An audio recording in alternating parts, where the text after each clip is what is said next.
بسم اللہ الرحمن الرحیم۔ السلام علیکہ یا صاحب العصر والزمان۔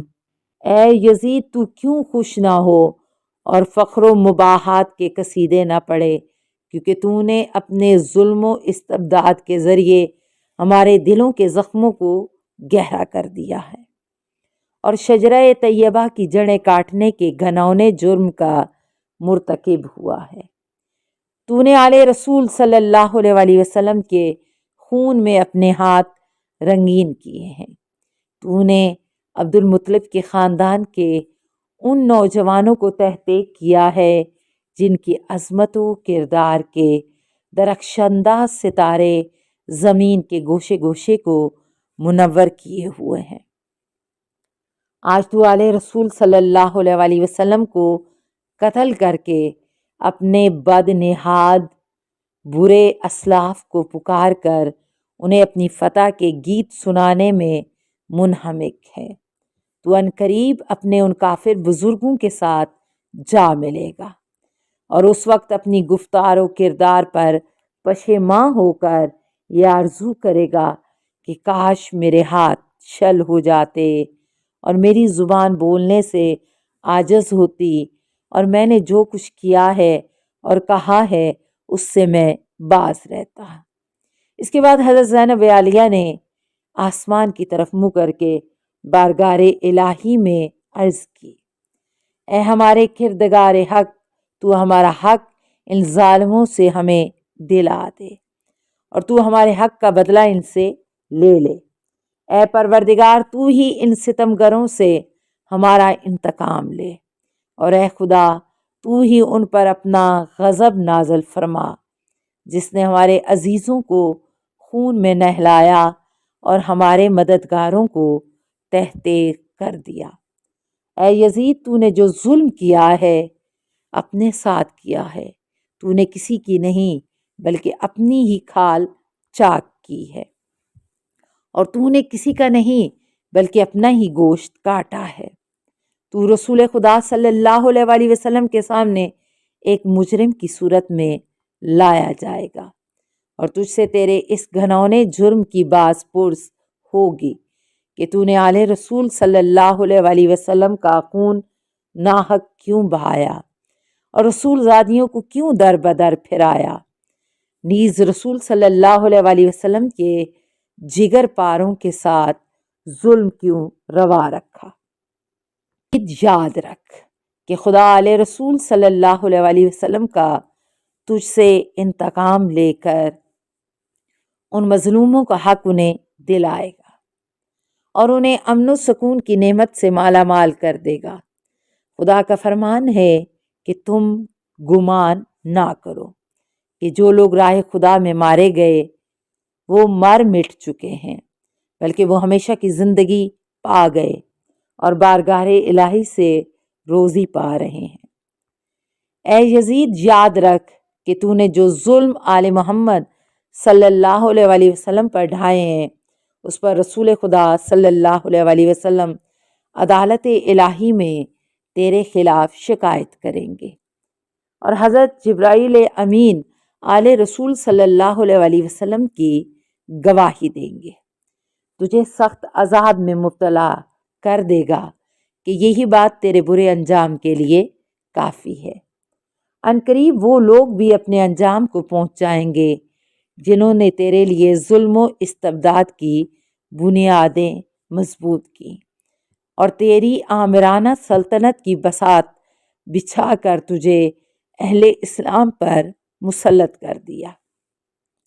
ان لوگوں کو بہت جلد معلوم ہو جائے گا کہ ستمگروں کا انجام برا ہوتا ہے اور کس کے ساتھی ناتوانی کا شکار ہیں۔ اے یزید، یہ گردش ایام اور حوادث روزگار کا اثر ہے کہ مجھے تجھ جیسے بد نہاد برے انسان سے ہم کلام ہونا پڑا ہے اور میں تجھ جیسے ظالم اور ستمگر سے گفتگو کر رہی ہوں، لیکن یاد رکھ میری نظر میں تو ایک نہایت پست اور گھٹیا شخص ہے جس سے کلام کرنا بھی شریفوں کی توہین ہے۔ میری اس جرأت سخن پر تو مجھے اپنے ستم کا نشانہ ہی کیوں نہ بنا دے، لیکن میں اسے ایک عظیم امتحان اور آزمائش سمجھتے ہوئے صبر و استقامت اختیار کروں گی، اور تیری بد کلامی و بد سلوکی میرے عزم و استقامت پر اثر انداز نہیں ہو سکتی۔ اے یزید، آج ہماری آنکھیں اشکبار ہیں اور سینوں میں آتش غم کے شعلے بھڑک رہے ہیں۔ افسوس تو اس بات پر ہے کہ شیطان کے ہم نواؤں اور بدنام لوگوں نے رحمان کے سپاہیوں اور پاک باز لوگوں کو تحت کر ڈالا ہے، اور ابھی تک اس شیطانی ٹولے کے ہاتھوں سے ہمارے پاک خون کے قطرے ٹپک رہے ہیں۔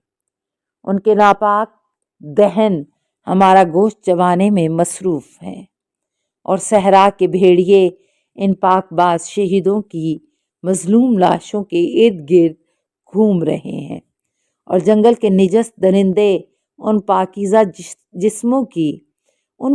جسموں کی بے حرمتی کر رہے ہیں۔ اے یزید، اگر آج تو ہماری مظلومیت پر خوش ہو رہا ہے اور اسے اپنے دل کی تسکین کا باعث سمجھ رہا ہے، تو یاد رکھ کہ جب قیامت کے دن اپنی بد کرداری کی سزا پائے گا تو اس کا برداشت کرنا تیرے بس سے باہر ہوگا۔ خدا عادل ہے اور وہ اپنے بندوں پر ظلم نہیں کرتا۔ ہم اپنی مظلومیت اپنے خدا کے سامنے پیش کرتے ہیں، اور ہر حال میں اس کی عنایات اور عدل و انصاف پر ہمارا بھروسہ ہے۔ اے یزید، تو جتنا چاہے مکر و فریب کر لے اور بھرپور کوشش کر کے دیکھ لے، مگر تمہیں معلوم ہونا چاہیے کہ تو نہ تو ہماری یاد لوگوں کے دلوں سے مٹا سکتا ہے اور نہ ہی وحی الہی کے پاکیزہ آثار محو کر سکتا ہے۔ تو یہ خام خیال اپنے دل سے نکال دے کہ ظاہر سازی کے ذریعے ہماری شان و شوکت کو پالے گا۔ تو نے جس گھنونے جرم کا ارتکاب کیا ہے، اس کا بدنما داغ اپنے دامن سے نہیں دھو پائے گا۔ تیرا نظریہ نہایت کمزور اور گھٹیا ہے۔ تیری حکومت میں گنتی کے چند دن باقی ہیں۔ تیرے سب ساتھی تیرا ساتھ چھوڑ جائیں گے۔ تیرے پاس اس دن کے لیے حسرت و پریشانی کی سوا کچھ بھی نہیں بچے گا، جب منادی ندا کرے گا کہ ظالم اور ستمگر لوگوں کے لیے خدا کی لعنت ہے۔ ہم خدائے قدوس کی بارگاہ میں سپاس گزار ہیں کہ ہمارے خاندان کے پہلے فرد حضرت محمد صلی اللہ علیہ وآلہ وسلم کو سعادت و مغفرت سے بہرہ مند فرمائے، اور ہمارے آخر حضرت امام حسین علیہ السلام کو شہادت و رحمت کی نعمتوں سے نوازا۔ ہم بارگاہ عزتی میں دعا کرتے ہیں کہ وہ ہمارے شہیدوں کے ثواب و اجر میں اضافہ و تکمیل فرمائے، اور ہم باقی سب افراد کو اپنی عنایتوں سے نوازے۔ بے شک خدا ہی رحم اور رحمت کرنے والا ہے اور حقیقی معنوں میں مہربان ہے۔ خدا کی عنایتوں کے سوا ہمیں کچھ مطلوب نہیں، اور ہمیں صرف اور صرف اس کی ذات پر بھروسہ ہے، اس لیے کہ اس سے بہتر کوئی سہارا نہیں ہے۔ حضرت زینب سلام اللہ علیہا کی وفات۔ عاشورہ کے بعد آپ کی صحت بہت زیادہ خراب رہنے لگی، اور 2 سال بعد ہی 1 رجب 36 ہجری قمری میں آپ دار فانی سے کوچ کر گئیں۔ شام میں آپ کا حرم ہزاروں عقیدت مندوں کے دلوں کا کعبہ ہے۔ مراجع: نمبر 1، اخبار الزینبات، عقیل الوحی۔ نمبر 2، فاطمۃ الزہرا، بہج قلب مصطفیٰ۔ نمبر 3، زینب کبریٰ، UNN۔ ایتھا الداعیۃ الخفیۃ، السلام علیک۔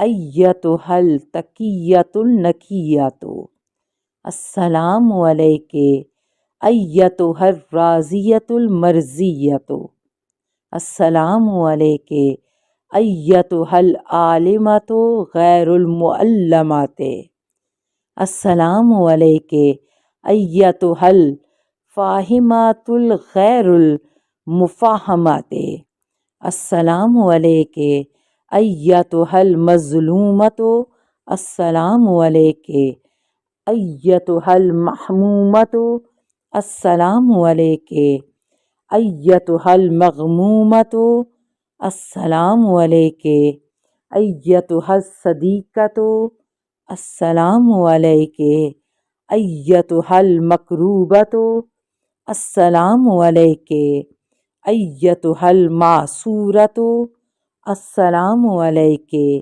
یا صاحبۃ المصیبۃ العظمیٰ، السلام علیک یا زینب۔ اللہم صلی علی محمد و آل محمد